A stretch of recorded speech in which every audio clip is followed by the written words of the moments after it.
Recurring nightmares are perfect for this kind of thing because it offers a really easy way to start lucid dreaming. Lucid dreaming for nightmares is already a very proven, replicated, reliable treatment to help with recurring nightmares, especially post-traumatic nightmares and, things like that. So what you start with is really recognizing the patterns of the nightmares.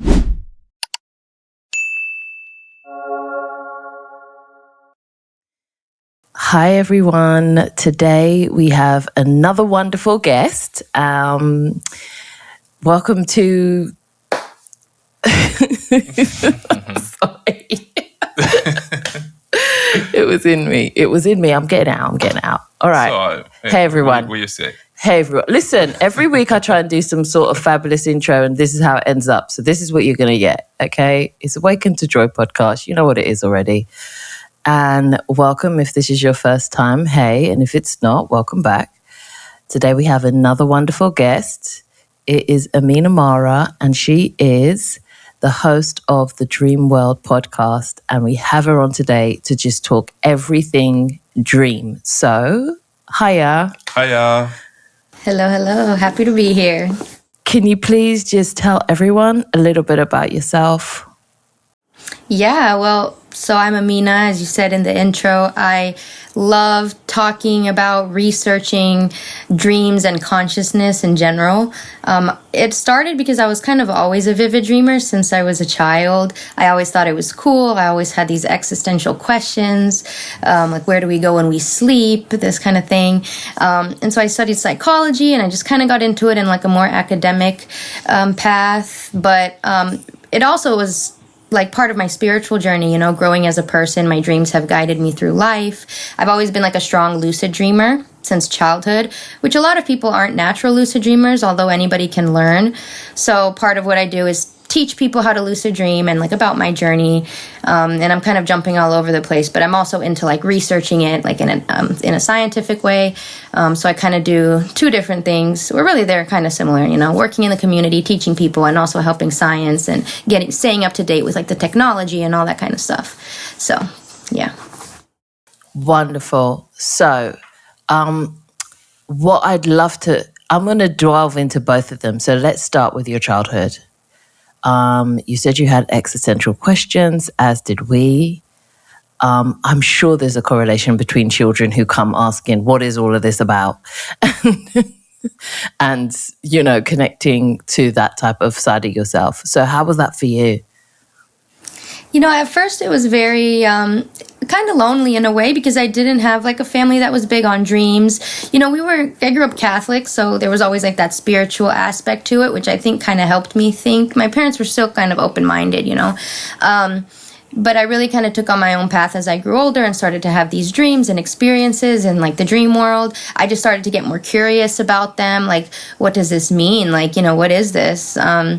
And really, it was when I met a group of people, like started to, during COVID, get online and talk to people about it, where it really started to like expand this interest and really take it further. Because once you start to talk to people about your experiences and hear about theirs, like it just becomes so awesome to like have that dialogue and that language and talk about dreams. And, now I tell my family about dreams and help them have lucid dreams. And I've opened up that conversation in my family. But yeah, it was kind of a lonely road until I started to talk to people about it. But my dreams always were a place of like peace and solitude and guidance for me from a very, very young age. Like I was having lucid dreams at like 7, 8 years old. And they were natural, and I guess it was good. I didn't have anyone telling me that it was bad or good. I just kind of was exploring on my own. So yeah, I kind of grew into taking that path and trying to learn about humanity and how we think and, and that kind of thing. So I studied psychology in college. I kind of did a little career switch and did some art stuff and graphic design. And then I came back to psychology, which I'm working on now for my PhD, or I'm kind of heading in that route. So that's been fun. It kind of did combine because like the creative in me and the psychologist in me, they kind of meet in the dreamscape when I can create and get ideas and learn things. So it's been kind of a cool merging of like all these different parts of me. And again, my dreams have like helped me through that. Which leads me to my next question. How has was there a pivotal dream that made you be like, or a happening? Because, they're different. Like I always see them as like a spectrum. Like you can get regular dreams and then you could get all the way to like out of body experiences. Has there ever been one that made you say, okay, this is clear, I have to pursue this as something more than just my nighttime hobby? Yeah, it's hard. Like you said, there's such a range, and I've had some amazing, incredible dreams. And a few come to mind, but really like the ones at pivotal moments of my life where I was making big decisions or showed me something that I needed to do. Like I remember one in particular when there's like a lot going on in my life, like in my career, I was working on these big projects, and I also was in this, powerful relationship that was a big part of my life path that has since ended. But, I was in like a very confusing and fast changing moment of my life. And then I had this lucid dream where I was just like, it felt like days that I was in this dream, and I had this spirit guide with me, and he was just telling me all of these things about my life and like choices I could make, and also about like the world on a bigger scale, like humanity and the purpose of life and like why we choose to incarnate and all these secrets of the universe that I wish I could just tell you, but like it was so much that I can't even remember all of it. He was just like spilling wisdom into me and like filling me with this like grace and knowledge. And he even told me like about my future podcast that I was going to have. And I think this was like around the time I was considering starting a podcast, but I didn't really have the confidence or ideas together. So I got some guidance on that. Like he was showing me future episodes and music and like things like that. And then he showed me this like big TV screen. This is just like a cool metaphor that I like to share, but it was like all these, souls or spirits. He was kind of like, dreamers aren't allowed here, so you have to like lay low and like be quiet. So I was just kind of like, going along with it. And on the TV screen, there was like the dinosaur era, like live, like not like a movie, but like they were watching it live. And they're like, yeah, we can watch any time and place on Earth. We just switch the channels, and, we're watching, all eyes are on Earth right now. Like there's a lot going on. I was like, yeah, that's funny. So it was just like this long dream of just like learning about myself, and like it gave me confidence in like issues I was having in life, and it showed me all these different like timelines and possibilities of like what would happen if I make this choice or this choice. So it gave me a lot of clarity, and it's just like, I'm sure it sounds cool telling it, but when it comes out of my mouth, I'm like, it does not do justice of how amazing this dream was. Like it healed a lot of things in me, and I just woke up a little different. I woke up more confident, and I, was already podcasting, I think, or not podcasting, but I was like talking online about dreams. So I, shared it with people, and it created cool conversations in the community, and it just really kept me going. I've come away with experiences like that. And when I've tried to explain it to people, I've been like, oh, no. Like it wasn't a dream. It was next level, like, which as of late, I found out that was actually just out of body state. These are just me meeting up with my guides and being told, look, got to wrap this up. It's like I've been trying to send you dreams for like 3 months now.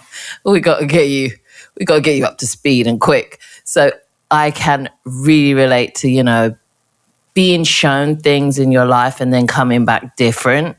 Like that has happened at pivotal times of my life as well. So I really did need to know, because I just know that there's always this trigger. I wouldn't say it's an awakening, but like this realization where it's like, oh yeah, no, life ain't going to be the same anymore. Just got way too much insight right now. So yeah, I really do get that. Have you then, which leads me to ask, which is probably you've already answered, but have you met your guides through your dreams, or beings or people who have at least posed to you some sort of really true life guidance?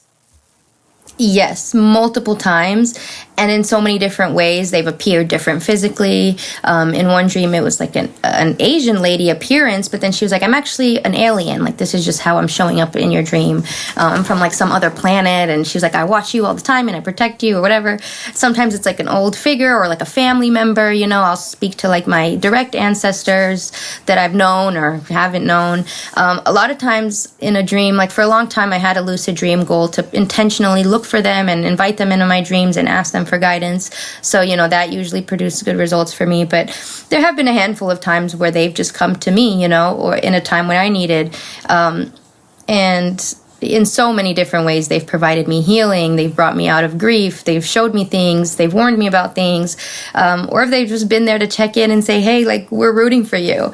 And humanity, like sometimes it's more of a collective thing and sometimes it's more individual. But yeah, we definitely have a team of guides and, helpers on the other side.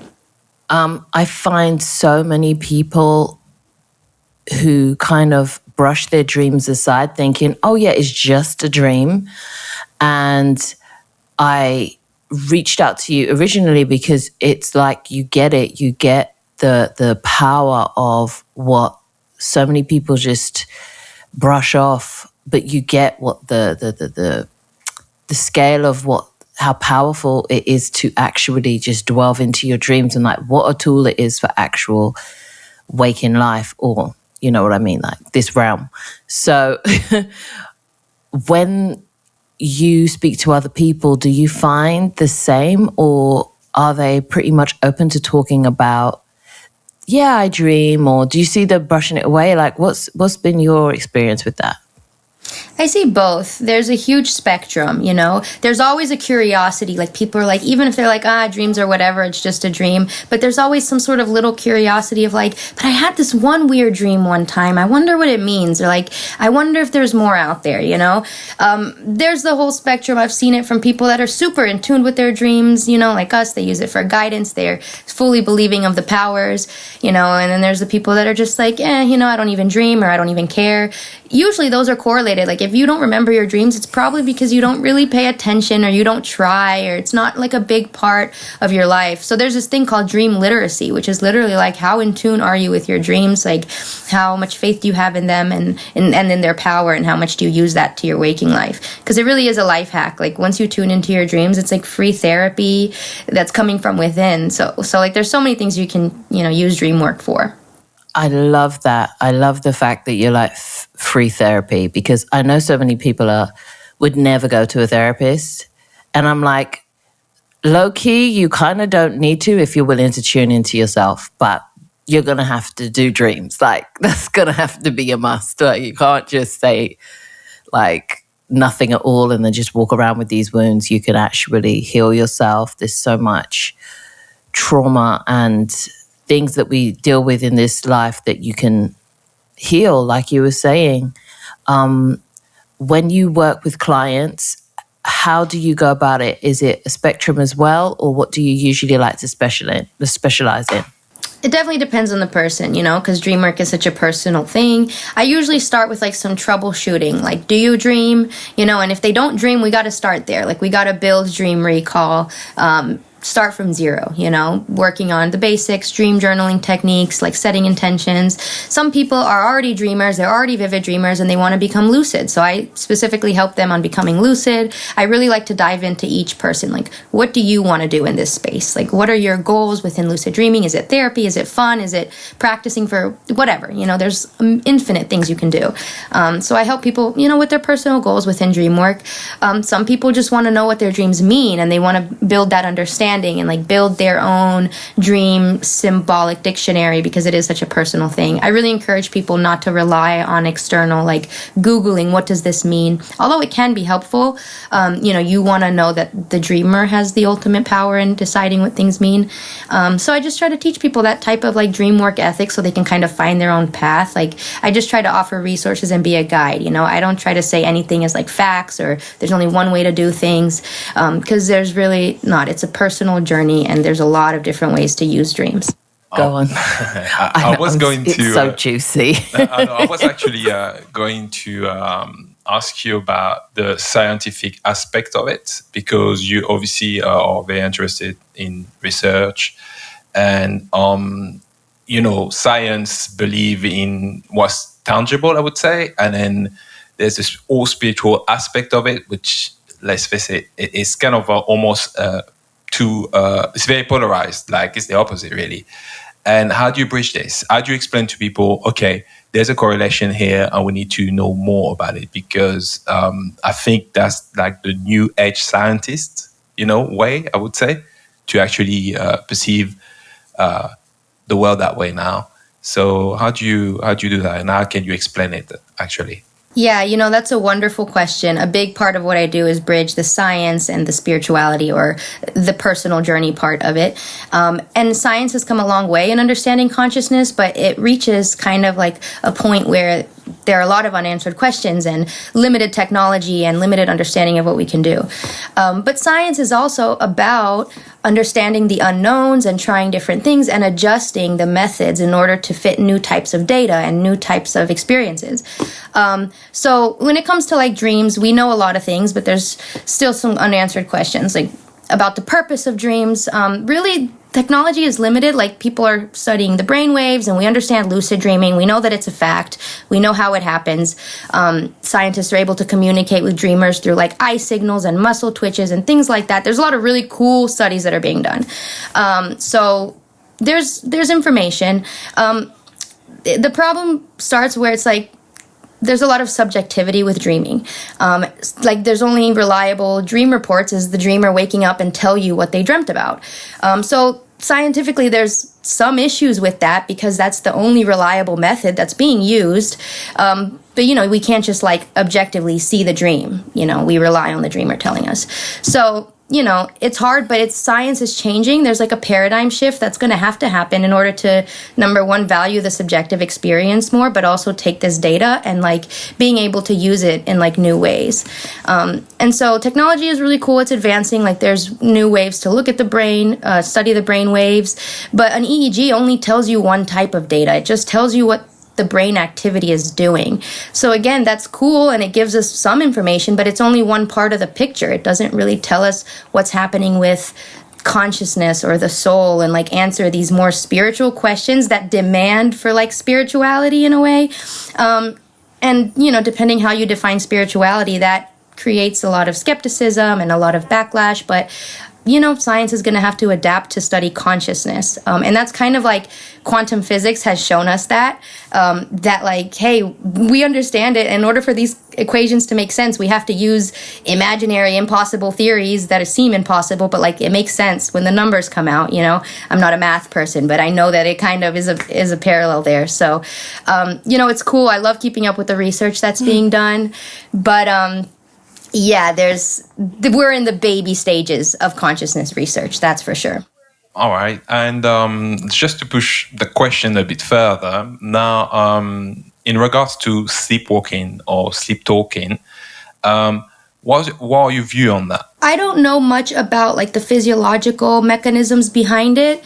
I know that like when we sleep, our body naturally paralyzes itself. It's called rematonia, and that is for the defense mechanism of not, walking or, acting out your dreams. So people that sleepwalk have like a disorder in that, where they are still able to get up and move and talk.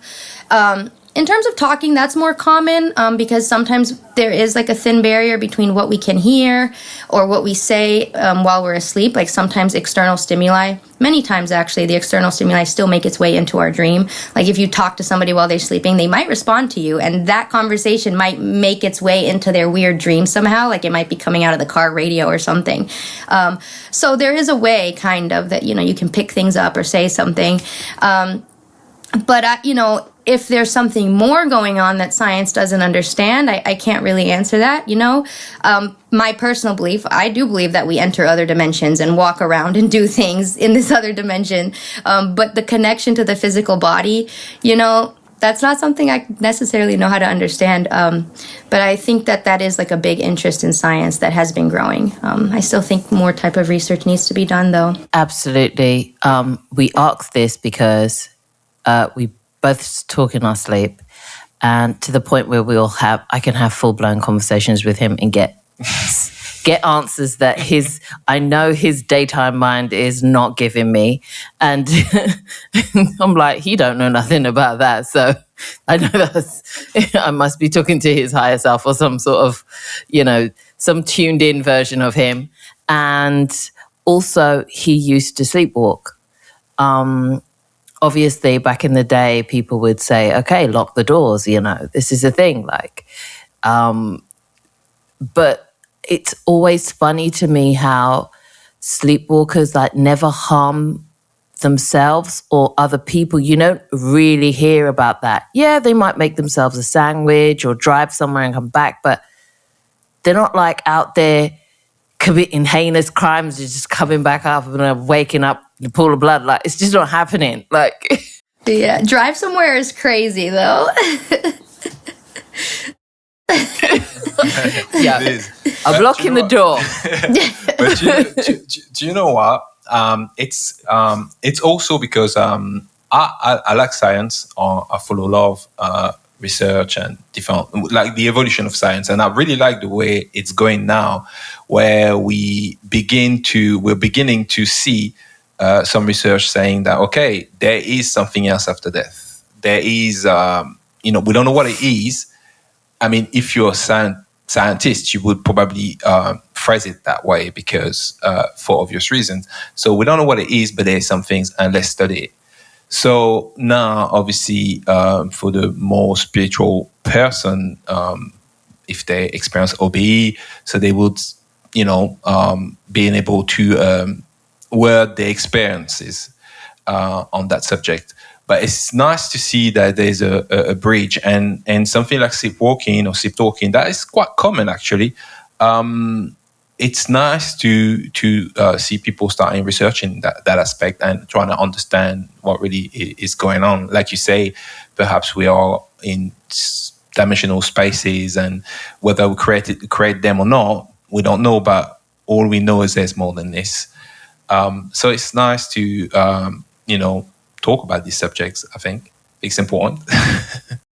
Yeah, definitely. More people are starting to study this stuff. I'm so happy we have you on because I find that for the most part, you're really balanced. I feel like you were somebody who was big in spirituality and then kind of a part of your soul brought yourself to science just so that you as if you knew that would be a really great bridge for you and the rest of the logical minds out there. But I feel like you're a really great balance between the two because you don't dismiss either side. It's you're a really great bridge for this subject between the skeptical and the dreamers, and so to speak. And you know what I mean? How do you think about that? How do you see yourself? Yeah, thank you. That means a lot to me because that's what I try to be. I try to remain unbiased. I have been waiting, it feels like I've been waiting for science to catch up, to figure out all the things that I feel like I already know. I just can't explain in academic terms that can be perfectly validated and replicated. That is where it gets tricky. So science is evolving and I'm totally here for it. Materialism is changing into understanding, like you said, there's more out there. There's more after death. People are having near-death experiences, OBEs, all these anomalous experiences that other cultures, non-Western cultures, have been taking as valid for centuries. I think now in Western science, it's becoming more, or modern science. It's okay, now we have to figure out a way how to define these things, and I'm just here rooting for the dream world, waiting for science to catch up. Yeah. 100%. I feel we just come from a place where people need to stick labels on their food. It's like going to work and needing to stick a label on your yogurt. It's that culture. Not just knowing that you didn't bring one today, don't eat it. It's that, I can't explain it any better than that, but it's that type of feel that they're giving me here. I'm that yogurt ain't yours. Just stop trying to put labels on it. We're good. Just chill. So talking about labels now, if someone is starting out dreaming and there's somebody who, they've dreamt, but they're not really into it, but low key, they kind of just, they want to start looking into what it is. How would you approach them as far as the baby stepping them into the world of dreams? Yeah, It's always a good place to start by just recording your dreams and just start that personal journey. You know, science wants to put labels on things like the age-old question of like, what's an OBE? What's a dream? What's astral projection? You know, I wouldn't worry about that for now. Like, it's a really personal journey. What matters is like you and your experience and whatever you want to call it. So record your dreams, whether they're lucid or not, even if it's like a little fragment of a dream, just really dive into your own experiences, because that will really like teach somebody the most, is like just finding out for yourself. And some people, you know, it takes them a lot of practice to lucid dream. Some people come more naturally, but it is a skill. But lucid dreaming is one thing. You know, you could keep a dream journal even if you have no interest in lucid dreaming, just to dive into your dreams. So really just start there. Like, keeping a dream journal actually helps you remember more dreams. It increases the chances of lucid dreaming anyways. And it just helps you understand, like, what is your brain thinking about while we're asleep and while we have our logical mind shut off. It gives you more insight onto your subconscious. So that's really a good place to start, and then start figuring out, like, what is it that you want to know or explore in this space. And there's a lot of resources out there. So do your own research, think critically. Don't let the internet scare you about what to do and what not to do, because it is a personal journey. 100%. I feel like there's a lot of fear mongering around there. Not saying that there isn't stuff that could scare you, but if all of these stories, like especially religion as itself, like could tell you about demons and entities and people sticking onto you and soul traps and everything like that, you could shy away from the whole thing if you really told yourself all these lies. But for the most part, I found this to be a really healing process. What do you find for yourself and for your clients?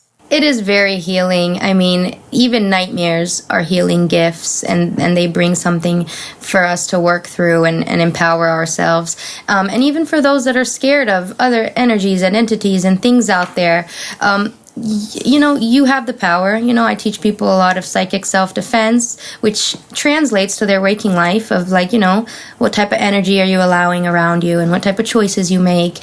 So that's where the healing really comes in, is where the dream work, like, you apply it to the waking, or you just naturally start to see these connections and how they flow together. Like, as I grow in my dream skills, you know, I grow in certain areas of my waking life, and it's just like a beautiful confluence. So it's really nice to see people reach their goals. I really love, like, having a student that, like, gets their first lucid dream and they're really excited. Like, that feeling is just unmatched. Like, seeing somebody be like, wow, this is what it's like. Like, it's so much more incredible than anybody on Reddit could ever explain. So yeah, it's great. How do you guide people through nightmares and like in a healing ways? How do you help them gain through these specifically recurring nightmares? Recurring nightmares are perfect for this kind of thing because it offers a really easy way to start lucid dreaming. Lucid dreaming for nightmares is already a very proven, replicated, reliable treatment to help with recurring nightmares, especially post-traumatic nightmares and, you know, things like that. So what you start with is really recognizing the patterns of the nightmares. So lucid dreaming is a wonderful treatment for nightmares. Because I really teach people how to recognize the nightmare. You start with all the basics still, you know, dream journaling and all that kind of thing, noticing the common symbols. And then I basically train people to work on this in their waking life so that they can prepare their mind to be ready for this nightmare figure, whatever it is that's recurring, you know, whether it's based on a past trauma or whether it's just based on something else. You basically train your mind to recognize this when you're in a dream, and then to confront the nightmare figure, whether it is to say, hey, why are you chasing me? Or like, what is it that you need from me? Or what do you bring me? Whatever it is, you know, every dream is different. Every person is different. But you confront this nightmare figure once you become lucid, because you know it's a dream. So you can turn around, you know, and change the nightmare. You can either change the ending or try something else. Or if it's like a traumatic event that you're reliving, you can confront this dream or the simulation from a power perspective. And even just one time, it's been scientifically proven that doing this can, you know, improve the symptoms of the trauma during waking life, like the PTSD symptoms, and it can stop the nightmare from recurring. Some people, it takes a couple of times doing this, you know, or it takes a couple of attempts. You know, you get in a dream, you get ready to fight back. Maybe the second or third time you get the power to control or change, you know, the dream and have a better ending. or confront the figure, whatever it is. And taking this stance of power really, really transforms the experience, not only the recurring nightmare, but the waking life experience as well.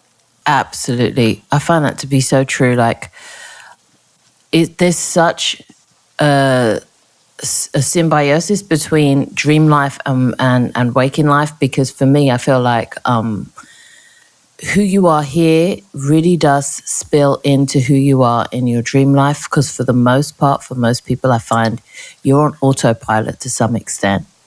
So if you kind of are used to acting out of integrity or out of authenticity when you're here, kind of bleeds into your dream life and affects the reactions and actions that you do that might not be favorable to you. But as you clean up your day-to-day life, you kind of get cleaner dreams. Not if you know what I mean. Like, how do you help your clients with that aspect, if that's what you are alluding to as well? Yeah, definitely. That is an aspect to it. I tend to notice that people who are generally more anxious and stressed out and upset in their waking life, like their dreams tend to have that type of tone too, because our dreams really do reflect our thoughts and our moods and our, our perceptions of our day. A lot of it is, consolidating memories and planning out scenarios for the future. So it's greatly impacted by our waking mood. And even for myself, I noticed that, in more calmer, happy periods of my life, my dreams reflect that. They're more inspiring and happy, versus when I'm stressed or, unhappy or getting a lack of sleep, my dreams reflect that. So I really just encourage people to take a look at their dreams. And that's why dream journaling is so important, because you can kind of compare what your dreams look like and what are the common themes and patterns in different seasons of your life. And that really helps to give like a different perspective on what's going on in your brain. And you see things differently. Like you can even look back on your dreams, when you were struggling a couple months ago or whatever, and see how you were acting in your dreams. And it's kind of like looking back at your journal, like a written journal, and thinking like, wow, I don't know why I was thinking that at that time. But you really see the growth over time. And dreams will help you show that, like help highlight the areas of your subconscious that are struggling or thriving, or, all the above. So, yeah.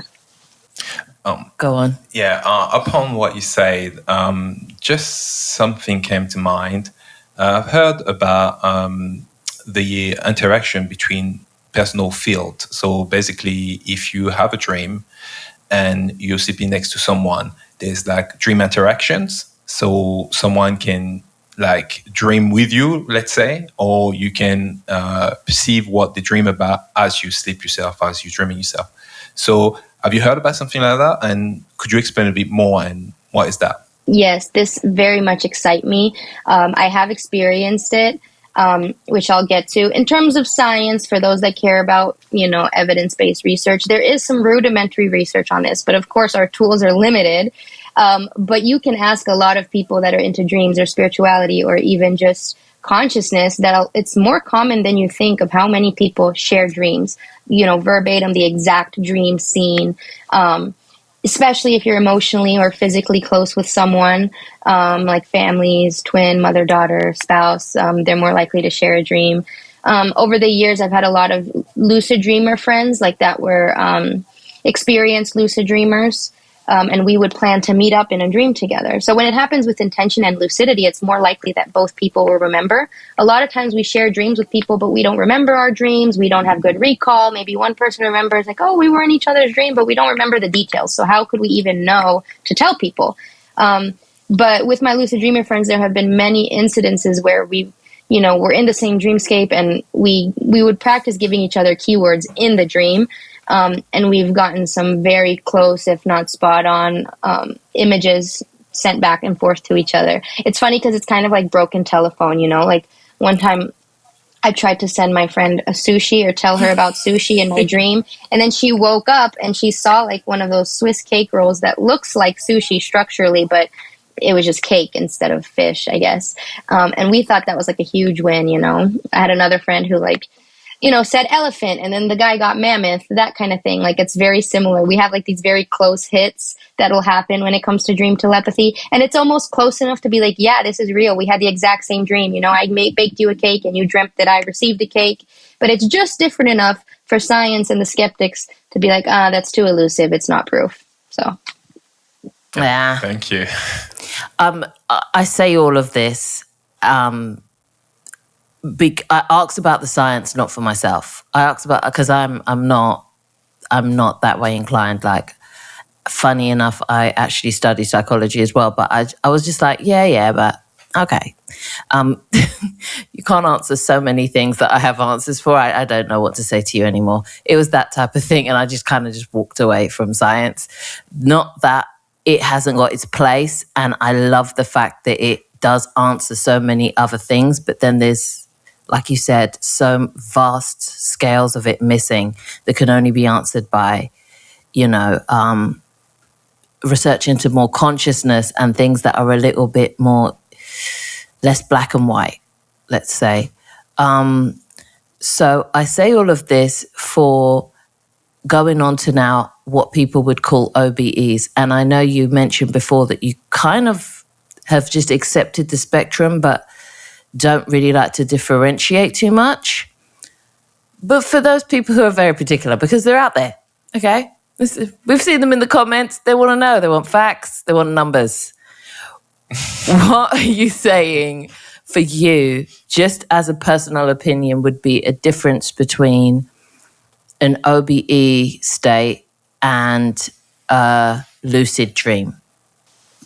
The biggest difference, as of now, that science can understand empirically, is that in a lucid dream, you're asleep. You are dreaming. You are usually in REM sleep, although debatably you could be in other sleep stages, but REM sleep is pretty solid. That is undisputable. So that is lucid dreaming. You are asleep. The problem with OBEs that I see is that a lot of people have them while they're asleep, but some people have them while they're fully awake, or they're in a trance state, or they're in a meditative state, which maybe your brainwaves might be slower, delta brainwaves or theta, which are also dreamy brainwaves, but you're not asleep. You're not in REM sleep. You're in meditation. You're like this, whatever. Or psychedelics also can produce these out-of-body experiences. So that is the main difference for me, is that lucid dreaming has to be sleeping. It gets tricky because some lucid dreams, we're in our own little dreamscape, but in some lucid dreams, as you know and have probably experienced, we really go further into the astral, into this dream world, and it feels different. And that's the territory where the lines blur, and some people were like, no, this was an OBE. I don't think it was just a dream. So maybe there's levels to it or categories. Science as a whole has not defined these nuances yet. So that's why I still tell people, like, explore for yourself. It's the wild, wild west over here. But science is starting to accept that these other types of out-of-body experiences do happen, and that we do see them, and that there are some physiological brain markers for them. But that's pretty much as far as we've gotten. So we really got to explore for ourselves and see what happens. I really do agree. I know that sometimes I've been lucid dreaming, and then the end bit, no, I've been out of body. Like, there is a total difference for me personally about the way it feels and the things I can do and where I can go. Yeah. Especially through portals. And once I know that I start going into the galactic realms, I'm just like, okay, wrap this up. I'm out of body already. It's just, I just know. I just know. And flying as well. I know if I'm flying, I'm not lucid dreaming. That's me, because I like my feet on the ground, but I know when I'm out of body, I love flying. And also my fear of anything to do with water. If it's me here, I'm like, yuck. But if I'm over there, I'm like, yeah, deep Black Sea, I'm going in. So that's me, but just wanted to get your take on it. And if you have had any OB experiences that you'd like to share, I know people love hearing them. Have you got one that you might want to share with the crowd? Yeah, I've only had a handful that I consider just OBEs and separate from lucid dreaming. But they're always really interesting because I remember like I can never forget the moment and the feeling of like exiting and leaving. It's just like this weird swoosh that I just remember so vividly. And in one of them, I was at a festival and I was just sitting and talking to my friends, and like I don't even think they noticed anything. Like I just kind of went like into like spaced out, kind of like, you know, like you're thinking of something and get distracted. Like I don't think I closed my eyes or anything.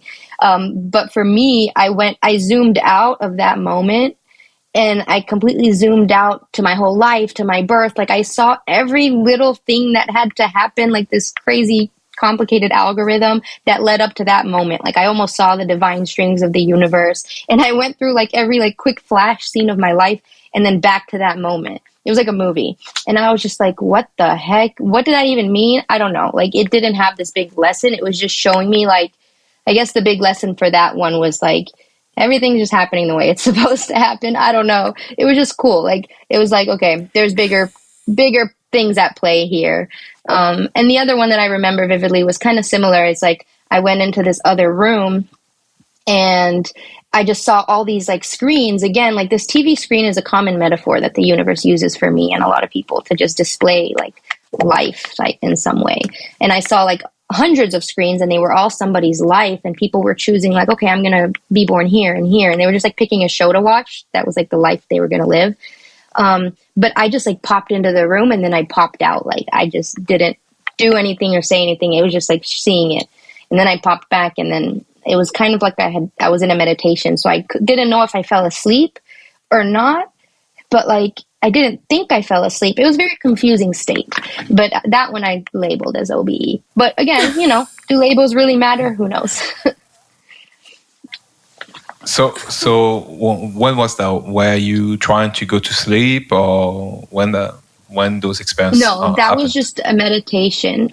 They were just meditation. Well, the first one was not Right. even a meditation. I was just talking to my friends. It was more of a psychedelic experience. But the second one, no substances, nothing. It was just a meditation, just like breath work meditation. So I kind of maybe closed my eyes. I couldn't even tell if my eyes were open or closed. I don't know. But I don't think I was asleep because I was aware and I wasn't sleepy. And I don't know how it feels for you, but for me, all the time, like I'm still exactly who I am. Like I don't leave my body and start becoming holier than thou. And like I'm not some Santa Maria person. Like I am Shem. Like I'm even more animated. Like I'm like, what the fuck is this? That's disgusting. I'm like full blown Shem, like unapologetically. How did you find yourself on the other side? I love that. Yeah, I'm always me, and I relate to that, you know. It's kind of like a higher version of myself, a more confident version of myself. In dreams, especially, like it's still me, but I feel like I don't have as many restraints, you know. I'm not as, I guess I'm kind of free of some of my earthly things because I'm like, oh, I'm here in the dream world. I don't have to worry about what people think of me or what, you know, like I'm more free in a happier way. And I'm more clear-minded. And I definitely do think that in the dream space, we kind of connect our physical earth self with our higher self, and we find this middle ground. And that's why dreams are kind of like, you know, a hack to our, you know, best lifestyle, because we can kind of use our spiritual resources. Absolutely. I mean, I use it for everything. It's like my go-to Google.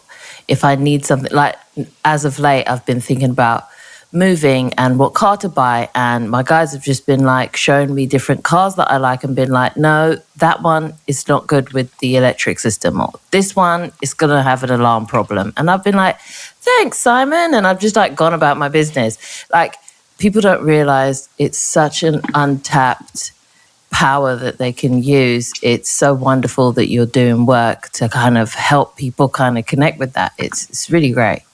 I was going to also mention the fact that a lot of people that experience OBEs mention the fact that everything is a lot more physical. And that's beside my own belief and my own experiences. But that's what people refer to. They say, well, I had an OBE and everything felt really, really physical. So that brought me to this question. Do you think that the life we lead here on Earth is the dream, and in actual fact, true base reality is the other side? as people experience it to be so much more physical even than being on Earth. What's your opinion on that? It's a difficult question to ask, and I don't know for sure. And whatever I think now may be different than what I think in 10 years, but who knows? I do think that there's more, defining what is the true reality is hard, because I also think the true reality is what we are currently experiencing, which right now is a physical life on Earth. But when I'm in a lucid dream, that is my true reality. I am fully lucid, like I am here talking to you right now. Like Shem said, my full personality and thought process is there in that dream world. And that's what I'm experiencing. Sometimes I have full memory of my waking life. Sometimes I don't. But that's my reality. And then I feel like when I die, I'll be there present. However the transition goes, I'll be there watching it, excited for to see what happens and what's next.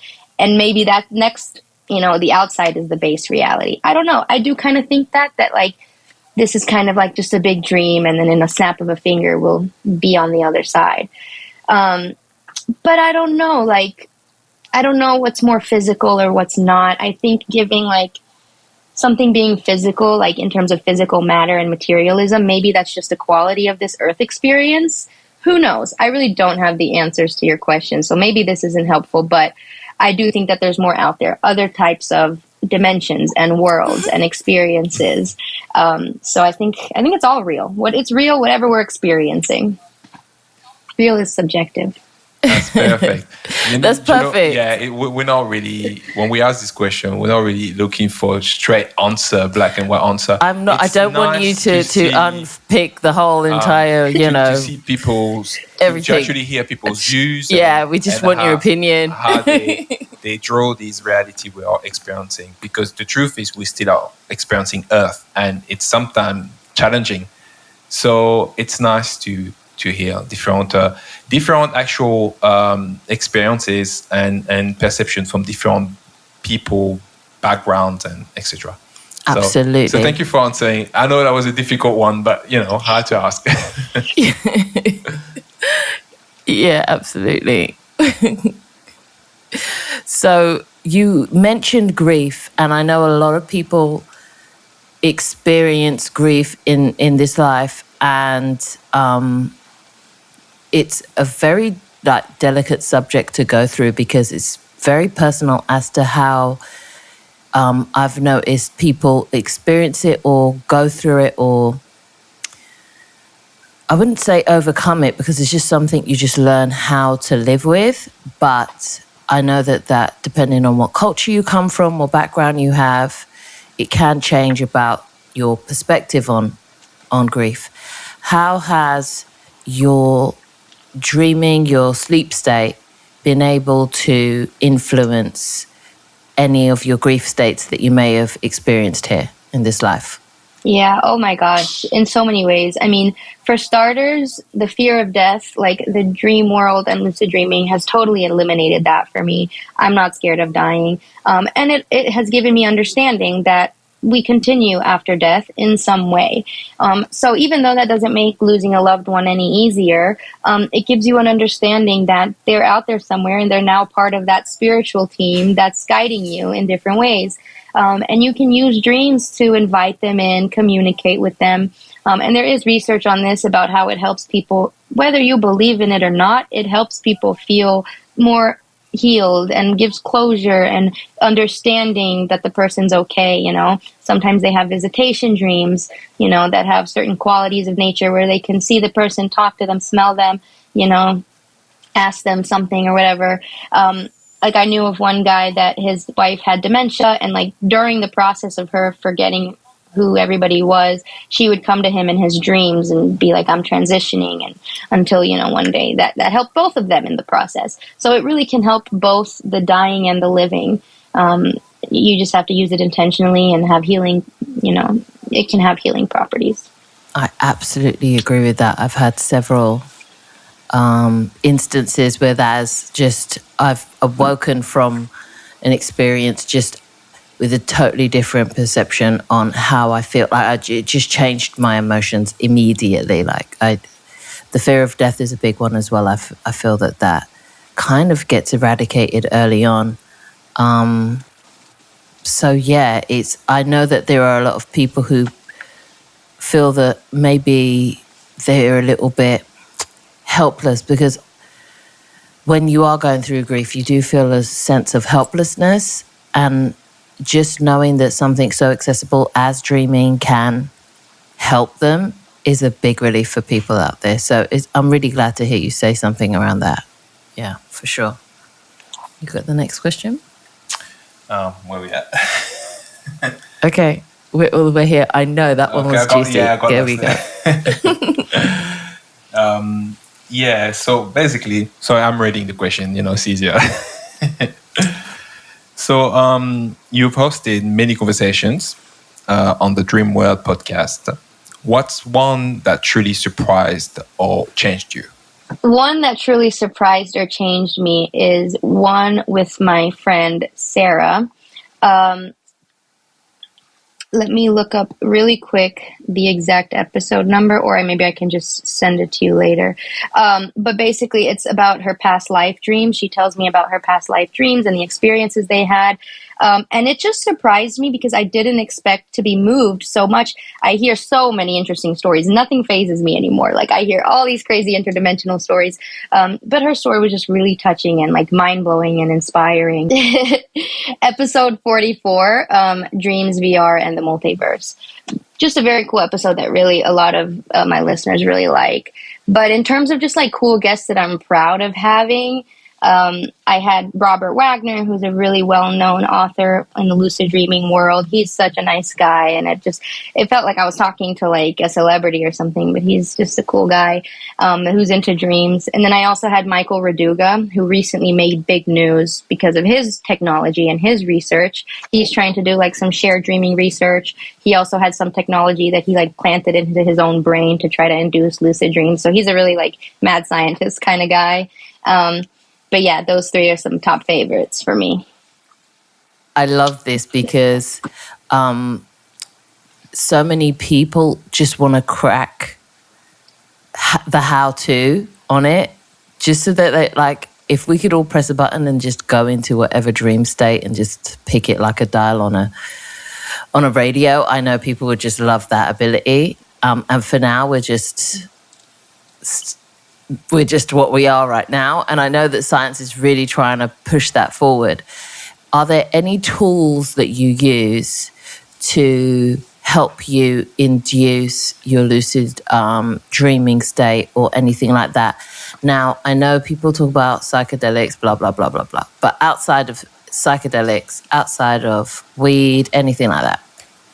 Yeah, well, weed suppresses dreams for most people. So I've experimented with some technology, like they have these sleep masks that send lights and signals while you're sleeping to help you realize that you're in a dream. They have some like wristbands and different things too. I've tried the sleep mask. It was cool. I didn't really find much use of it. Some people find it more helpful. I really rely for my lucid dreams, just like my the more typical methods, like waking up during your REM cycle, going back to sleep. Or, I have experimented with supplements though. So there are a lot of herbs and supplements that are really good for lucid dreaming. Starting basic, there's like B6 vitamin, which in most places is just like a regular over-the-counter B6. It really helps increase dreams. There's even some foods, like foods that are high in tryptophan, like cheese or turkey, like that has known to help people have more vivid dreams. I really like blue lotus and mugwort. They're two dreamy herbs that you can use as a tea or you can smoke them. I use those sometimes to enhance dreams. There's so many supplements that I've just like played around with. Galantamine is one that science is really interested in right now that is super good for inducing dreams, but it's a little bit more intense. Like when I tried it, it just made my dreams so heavy and exhausting. Although I was lucid, it was a different texture of lucid dreams. So I think it's cool how all these different supplements and things like give different effect to your dreams. Some people use caffeine even, and that helps them stay aware enough just to dream, but not to stay awake. But other people can't do that for obvious reasons. So there's a lot of trial and error there. But those are what I would start with in terms of just kind of easy to find. B6, mugwort, blue lotus, those are a good place to start. Do you know what's crazy? So this morning when I woke up, I had I wasn't in dream state. Before I open my eyes, I know that I'm awake, and whatever visions come to me, I just let them download. That's usually when I do lots of my writing, and when people can come. If someone's got a message for me, I can usually like scribble it down. It looks like chicken scratch, but I can always figure it out. But we sat down, like I met you, and we sat down in it was like a tent, but it was like an outside tent with lots of pillows, but it was just for a cup of tea, and there were lotus flowers everywhere. So the mere fact that you just said Blue Lotus, I'm like, okay, all right, I just caught it. Okay, good. That's funny. Yes. And look, I always have Blue Lotus on me. Like, I always have some. This is like the Oh my flower. gosh. Yeah, I always have it on me. Yes. I knew it. I knew it. Like, I already knew this was going to be a vibe. So I'm so happy for that.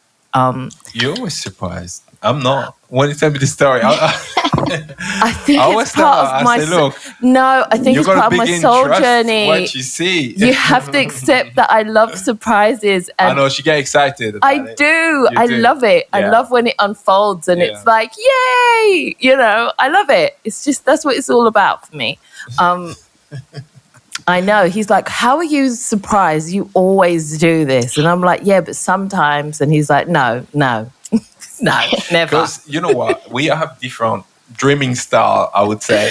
You more frequently you remember than me. I always That remember. leads me to a question. Do you think that between men and women tend to remember the dream more frequently than men? I don't know if what that's have a you thing, found? but I don't know. That's actually interesting. That would be a cool study. I don't have any personal like anecdotes that I've noticed. You know, I do tend to think women are more naturally intuitive and spiritual. Not that men aren't spiritual, but I feel like women have that, you know, portal connection. So maybe that plays a role in having more dreams, like especially during pregnancy and stuff. Like we open up this big dream. I've never had kids, so I can't say personally. But I don't know. I think it really depends on the individual and how connected you are to your own spiritual journey. But that'd be a cool research study. We really need to get these types of facts down because this is something that we don't know as a society. Like which type of cultures dream more, or, you know, socioeconomic or gender, or like all these factors that may or may not play a role in how we dream. I'm very curious about that. Absolutely. we are as well. Yeah, It'd be nice to because, know. but mind you, these are things that happen all the time. Like I ask my guides just before I had my last baby, which is about a year and a half ago now. I was just like, yeah, I kind of want to meet my soul family. My situation is situating right now, and I'm ready. Like I'm good. And the way that people have just rolled into my life that have kind of had things to do with me, they've always appeared in dreams first. And then it's like we have a pre-meeting. And that's why I knew we were going to have like a great conversation, because we literally just sat down. It was like, first we were outside, and then it got a bit sunny. And I was like, you know what, let's go inside. And it was just like a tent version. It was pillows everywhere. And we just had like a quick cup of tea. Lotus, like I said, lotus flowers everywhere. And we were just chatting it up about the same thing we're talking about now. It really just wasn't that serious. So I've always had premonition dreams. Like I've always had that. I've always had that. Like I know when people are going to be pregnant. I know when I'm going to be pregnant. I know if I'm going to have a boy or a girl. I know all of these things. Like it's been something that I've always experienced. Have you had any dreams that have given you premonitions about like things that are happening with yourself, close family members, friends, or anything, even like the news or, you know, geopolitically or anything like that? Yeah, I hear these stories all the time. Like, I know they happen. It's happened to me, but for me, it's never been like a big event or big warning. Like, my precognitive dreams are always like random little moments of my day.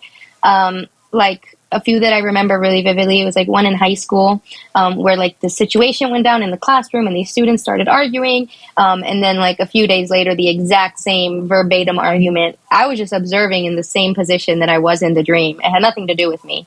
But I was just like, whoa, that's so weird, like deja vu. And like for a long time, I like grappled like why that argument and that scene that had nothing to do with me. And I just kind of think, I don't know, maybe it was just to show me the power of nonlinear time in dreams.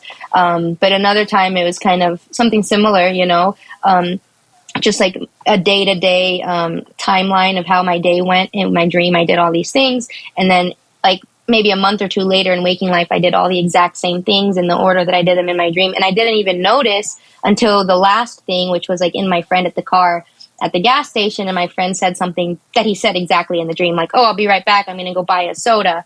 And then in that moment, it hit me like, whoa, he said that in my dream. And then I went back and looked at the dream, and like everything I did that day, I did in the dream. But it wasn't anything like big or eventful. It was just like a random premonition dream. So I don't know what to make of that, but it happens to me every once in a while. It's actually funny you mention this, because as late, like I've been experiencing during my dream state, different timelines. So it's like something might happen in a dream, but then I'm experiencing, say, a parallel timeline or sort of another timeline that give me information on the actual current timeline I'm experiencing in the dream. And that actually raises the question, what is time? And how do we perceive time? Because obviously you've got experiences where you spend like a year somewhere in the dream. Like it's just crazy to just hear the fact that you could spend a year somewhere dreaming. I've listen, I thought for sure, I was like expecting to wake up and my family be around me being like, oh my God, you've been in a coma for a year and we were trying to wake. But I woke up and it was the next morning. Yeah, it happens a lot. And I'm mind blown by it. It's wonderful. I think now I don't worry anymore. I'm like, no, I'm good. Like, I've got some time. If I'll get back when I'm supposed to. But that time I was shook. I was like trying to get back at some point. I was like, hang on a minute. It's because where I was there, I lived next to a newsstand. And every morning this, extra, read all about it, little boy used to be there with the, like the old time newspaper, the Cowboy Boy. And I was like, hang on a minute, how many days have I been here? I was like, this is wild. I got to get back. I got kids. Like, and it was like, wow. I couldn't wake up. So it's interesting that you were still conscious of your like main timeline. Do you ever think that like that storyline is still continuing, or like you visited in another dream? Oh, for sure. What's funny is it was in another timeline as well. It was like what people would say late 1800s. It was like around about that time. And now I actually live probably 20 miles away from that exact place. And I've never been in this part of London or England in my life. Like I've never been in this part of England in my life. So I'm never too far from the places that I've been to one time or another in my whole entire spiritual existence. I'm always either sharing a ley line with it or sharing some sort of something. It's always mapping out like wildly. So I just let that go now. I'm just like, it'll come up. It'll come really up. cool. I don't know. So I was like, Zanzibar. I've never been. Have you experienced past lives? Yes, I have. So kind of similarly to how you're describing, I've come to the understanding that past lives are only past based on where we're standing now on this linear physical timeline. But outside of our physical reality, time is an illusion. It's not actually linear. Even science and physics knows this because of planets and time dilation and all this. Time is not what we think it is. So all these past lives are kind of all happening simultaneously is how I see it. So I kind of subscribe to that theory. So if my dreams ever tap me into this, I feel like I'm kind of just like switching to the channel just to like watch what that version of me is doing. And sometimes I'm a different gender. Sometimes I'm different. different place, like you said. And it's always interesting just to see like what's going on. I've had a lot of past life connections to like ancient Egypt. So that's one that's like a big theme for me. I have a couple that really have stood out. But who knows how many parallel realities and lifetimes that our soul is out there experiencing. I mean, it could be hundreds, it could be 3. Like, I really don't know. I've lost count. I mean, I usually bring my journal down here, but I've been going through my old journals and now putting like tabs next to the type of experience it like if it has been OBE, I've put like a color, or if it's been an alternate timeline with my avatar, I've done that, or another past life, but I know it's me because you know when you know it's you. And I've been doing it, and I've had so much timeline situations.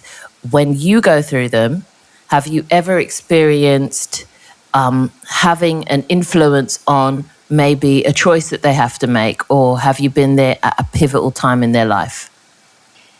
Yeah, actually, I have. Now that I think about it, I feel like whenever I tap into these other timelines and lifetimes, I'm usually just observing or watching, kind of. Like, I'm not necessarily acting, but usually when I'm watching, it's like something is happening. Like, it's a big moment. And I'm like, I almost feel like me, when I enter the dream body to observe the dreamscape, it's like the resolution happens, or it's like the person figures something out in their life and it continues. And I'm always like, watching these like interesting moments. So yeah, I don't know. I think it's really cool how we can tap into these other lifetimes. I do believe that there is some correlation, like we can almost communicate in a way telepathically to these other versions of ourselves, and maybe there's definitely more influence there than I realize. So yeah, I don't know if that answers your question. Oh yeah, perfectly. The ancient Egypt lineage thing does as well, because when I saw you this morning, we were like, where we chose to, when we said, oh, let's go in, it was in like a tent, like a, what do they call it? Like a marquee. It was like a marquee. It was very like Arabian Nights. It was, the vibes was like that. So I'm like, oh, okay, that's why. This is all making sense. It's lovely for me. That's awesome. Yeah, that's definitely a huge theme. Have you noticed common thread between all the conversation you ever had in regards to lucid dreaming? Is there's like so for instance, when you talk, when you hear people talking about NDEs, they have like a bit of a like, it's all about unconditional love, feeling that love, etc. So is there something similar for all the conversation you've heard so far? There's some interesting things that I've noticed. I mean, one of those things, of course, being that when people become lucid, they realize that their consciousness continues outside of their physical body. So that's the main one. I've noticed other things too. Like, a lot of people will describe this kind of barrier. Like, sometimes it presents itself in the form of like a dream police. I've kind of named it that, or like some sort of guard or figure that prevents them from like passing a certain point in the dream, or even from becoming lucid. Like, sometimes they'll chase you down and make you go into a non-lucid dream, or they'll wake you up. Like, I've literally had them tell me like, oh, you're not supposed to be here, while I was like talking to like my dead grandparents, like great grandparents. And they're like, yeah, you're not supposed to be here. And they shoot this like laser beam at me, and I wake up.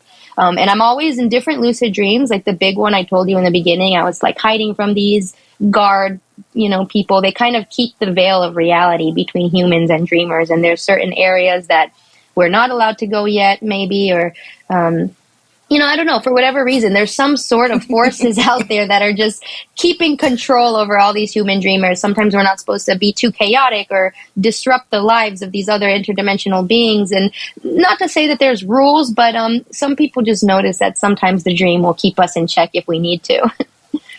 Absolutely. I second that. Yeah, I've been kicked out of places. Oh, they won't quit. So common. Yeah.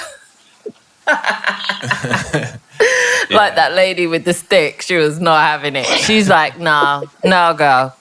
She cleaned it right. She was like, you got so much shit you got to clean up before you can come in here. You're not. she sent me straight to the place I had to go to clean it up as well. She wasn't even like, wake up. She was like, no, you see this shit in your life? Go clean that up right now.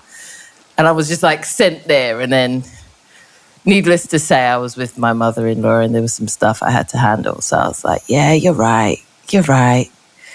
But then about 2 months after that, she let me in. So I was like, cool. So this is where we're going for like integrity, and it's definitely that. Like, if you haven't got it, you can't come. It's like not a frequency match to getting into some places. Yeah, I was definitely sent out of the club that night. Yeah, for real. Mm-hmm. So do you think we are highly influenced by our environment when it comes to our dream state? That could be positively, but it could also impact us negatively during our dream state, like TV and stuff like that. Do we need to watch what we consume? Do you think 100%. Yeah. Some things that you notice? Yeah. So like, if I watch something before bed, like very high chance that it'll make its way into my dreamscape. And the way our brain constructs dreams, it uses our environment, it uses what our daily life, like our memories of that day. We take that information plus combined with the stuff we already know that we've been thinking about. And that's kind of the data that it uses to create dreamscapes, like people you've seen or in places or whatever. So the content we consume, especially in this digital age that we're in, is super important because, you have to be mindful of that. It's all nightmare content or dream content. It's all possibilities that your brain can pull from. I try not to watch scary movies. I used to love them, but especially before bed, anything that I'm watching, even if I'm scrolling TikTok or YouTube before bed, I can have dreams of whatever influencer or celebrity. Like, I'm very sensitive to that stuff. So I very much try to, I'm careful about what I do and say. And that's just kind of something I live by. Like, we have choices. Everything in life is a choice. So that's why I try to stay positive and like radiate love. And like, that's how I show up in the dream space too. So my dreams definitely reflect like my daily life mentality. Do you apply routines before you go to bed? Is there any techniques that you apply or you can advise people, or perhaps a service that you also offer in order to have more consistency when it comes to lucid dreaming? Yes. So I try to give myself like a slow ramp to sleep, instead of just laying down while my mind is racing. Like I do a little meditation, or I wind down with like some tea or something, maybe a dreamy tea like Blue Lotus. And I, take a second to like reflect on my day, and I try not to take like my daily stress into the dream world with me. And sometimes that's just a little bit of mindful like thinking or journaling. I try not to do screen time or like TV or phones like right like an hour or two before I'm going to bed. And I always have my dream journal ready. Like every night, whether I dream or remember my dreams or not, my dream journal is by my bedside ready. I don't use physical anymore. Personal preference. I use my phone app. Like I have a dream journal app. And sometimes I like use a voice recorder if I'm really into it. But these days I haven't been doing that as much. But I'll usually set the intention for what I want to dream about. Like I'll just think for a few minutes, or like do a little meditation, end of day prayer kind of thing. And I usually have like a dream goal or something that I want to do in my dreams, or at least an idea of like, if I get lucid today, like what would I want to do, And that's just kind of like my way of like welcoming myself into the dream world and like cleansing myself of like my work and, earth stuff. So yeah, I like to do that. And, yeah, that's pretty much it. Nothing complicated. You made it, you made it sound very easy. We do the same thing. No, I'm like, I know. come on, airplane mode now. I messed myself up the other day. I'm asking for the community. No, because remember when the kids, they were playing Fortnite, but they were playing what's that show? Squid Games. Oh my God. Yeah, you got affected by it. That's another story. No, I'm just asking this question because you explained it very well. It sounds very easy, but I know that sometimes when you stress, life stuff, like it's difficult to be able to part that side of your life and the dream world. So, like you say, you don't try to bring it with you when you go to sleep and you go for for a dream. But do you have any affirmation or something you do that actually help to do that? Because it's not as easy, when your thought keep going and, how do you do that? Like, it's quite Yeah. challenging. On the days that like my mind is just out of control or racing, sometimes I'll do like meditation music or something on YouTube, that helps me kind of get there. But my personal affirmation is I am lucid, I am divinely guided. And I use that a lot when I'm like in a scary situation or a nightmare or whatever interdimensional battles. Like that really keeps me grounded because I'm like, okay, I am here, I'm divinely guided, I'll be okay.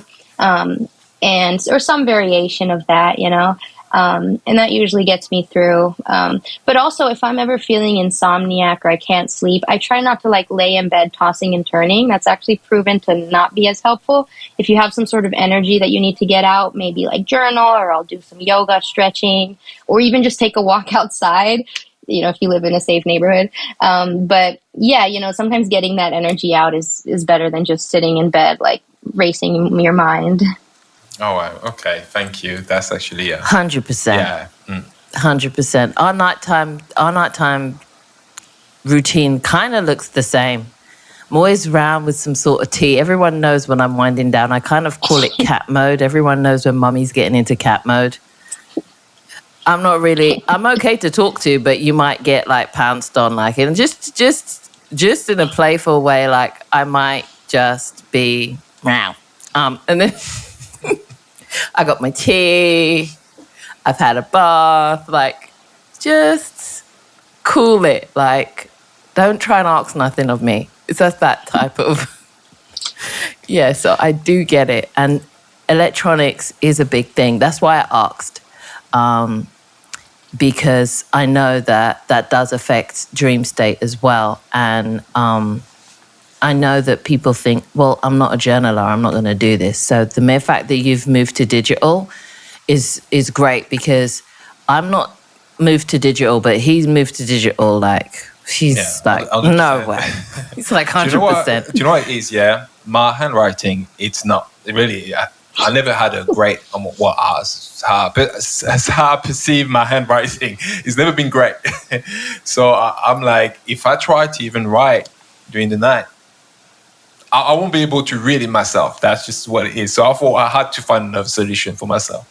So, dictaphone or some things that I can just speak to ready. But yeah. Absolutely.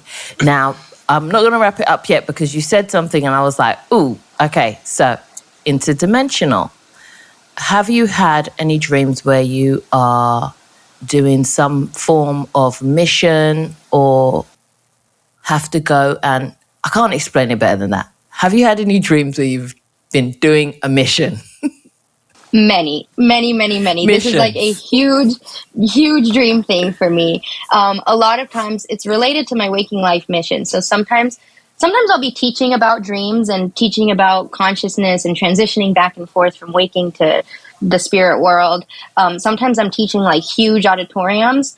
And other times I'm with like a group of people. Like one time in one dream, I was like on this spaceship and we were traveling to different planets. And I could like see Earth from the spaceship and I was fully lucid. And I was literally thinking like, wow, like my physical body is sleeping and like worried about money or something. And I'm like on a different planet right now. Like it was the most surreal thing ever. And we were doing these missions of like healing people.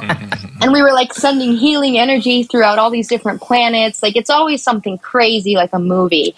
But yeah, I'm always on these interdimensional missions. And sometimes I wake up exhausted and sometimes I wake up like energized. It just depends. Me too. This was happening for 20 years and I didn't know what the hell was going on. I was like, he'll tell you, there was sometimes I was frazzled. It was like, I feel like I've had no sleep. And I know I just did 8 hours, but I need at least another 5. Like, it was just fried. Yeah, definitely. Yeah. 100%. But as of late, I have realized that I wasn't dreaming. Those were actually out-of-body states where I have been now alluded to by my guides that I was just fulfilling a lot of my soul contracts that I have in the galactic realm. So that's why I was able to see what Earth looks like from above, and that's why I was able to see a lot of beings. That's why a lot of beings turn up in my home as well. That's why I have so many portals in my house. And I was like, oh, okay. But every time I meet another prolific dreamer, I know some way, shape, or form they're going to tell me about some mission they've been on. So I was really interested to know as well. And if you were interdimensional, were you aware of your space and were you aware of your physicality? Like if I was aware of my physical body or like my space in the experience. Yeah, like your space in the experience, as in like your surroundings. Were they tangible? Were you able to interact with them? Were you able to touch them? And did your avatar still read as Amina, or was it slightly different?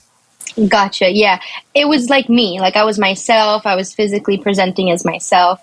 And like in the spaceship dream, I'll use that one as an example because that one comes to mind a lot. I remember like exploring the ship and it was kind of like a museum. Like I was seeing all these different trinkets of like missing people or like cases, like big historical cases or like, just big important like events. I was like seeing these like artifacts and like looking at them. And I remember thinking like, wow, this is like so real. There's definitely a physical environment that I was interacting with. In another one of them, it was like an entire city that I was in and I was like lucidly walking around, just like observing the architecture. Like I always love looking at just how the landscape is different and how everything looks. Like I really stare at it, just trying to like remember it. So, and feeling things, like everything's always so physical and so real. So yeah, definitely. I've even had missions where I've met other dreamers and they're like, yeah, I'm a lucid dreamer too. I live here and, I'll try to find you. And if I don't find you, like, let's meet back up here. We have these missions that we're supposed to do. Da, da, da, da, da. So a lot of times they'll involve other dreamers like that are lucid dreamers. Yeah. This is what's so interesting. So as of late, I've been having lots of visitations as well. It kind of kicked off after my pregnancy. It's something that I asked for. I was like, look, don't try and run me up on no missions while I'm pregnant. Like, don't do it. I don't know. I don't want any. I'll be too tired. I can't do this. After I drop the baby, let's go. But while I'm pregnant, no. So needless to say, when I was pregnant, I went through quite a lot of portals though. They were like, okay, if you don't want to do any missions, then you can fix yourself because there's a whole load of trauma you have to clean up, so you could do that now and then we can get back to missions. So it's like you're never not doing anything. Like you're always going to be doing something. But as far as the missions are concerned, have you noticed that maybe in your waking life there are people energetically that you've recognized from those missions? Yes, it has happened before. And sometimes it'll be more of like an archetype of a person, or sometimes it'll be like a very specific person. But yeah, I've met friends that I've dreamt of before I met them, and they became a big part of like my lucid dreaming, sharing with the world and making content and things like that. This became a big part of my journey. And I know very, very much for myself that I've met them in the dreams before. Or sometimes it'll just be like a feeling of like, I recognize the energy of this person and I know that they're going to be a big part of my path in some way. And so that's always a really cool feeling. It makes me feel like I'm on the right path and like I'm, honoring my dreams in a way where like these connections are very obvious to me. And that's a great feeling. That is 100%. Like I'm literally going through that now. So that's wonderful. Have you got any more, or can I answer the big question that we ask everybody? Yeah, I got one more question. Go on.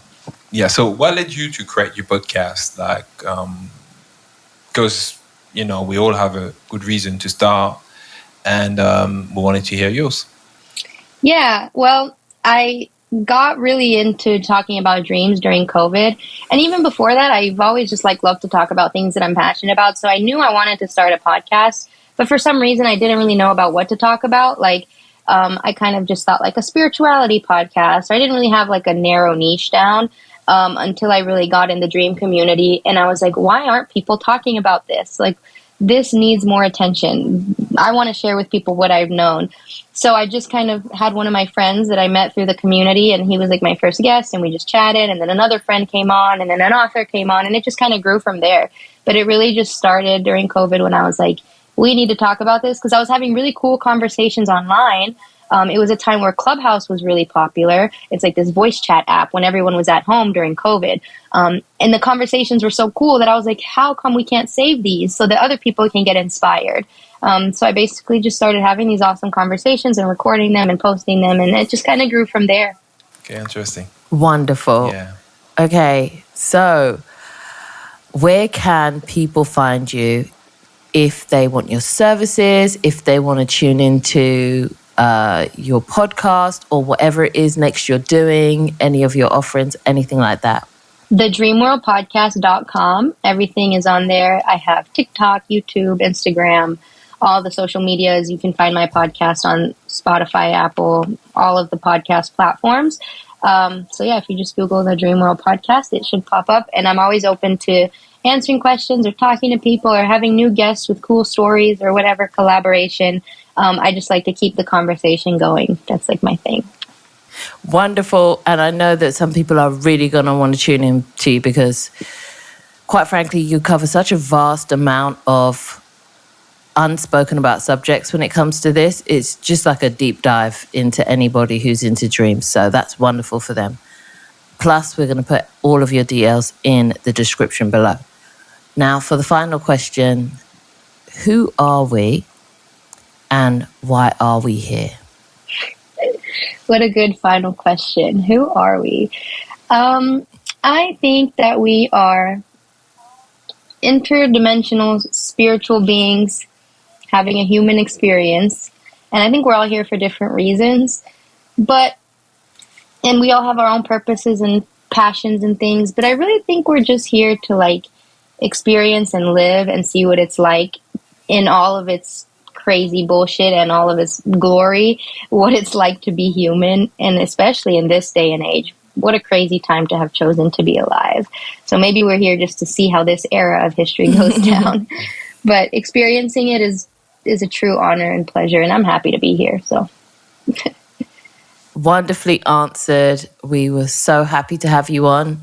It's been a wonderful conversation. No doubt you'll be back. We'll be keeping an eye on everything that you do, and we'll continue sharing what you do. And it's just been such a lovely conversation. Absolutely. So thank you. Thank you very much. Thank you. Likewise, it's been so fun. I've had so many like deja vu moments throughout this whole thing that I just know that we've had this conversation before. Yay! I knew it. I'm going to be talking about this all night now. Yeah, thank you guys. It was so fun.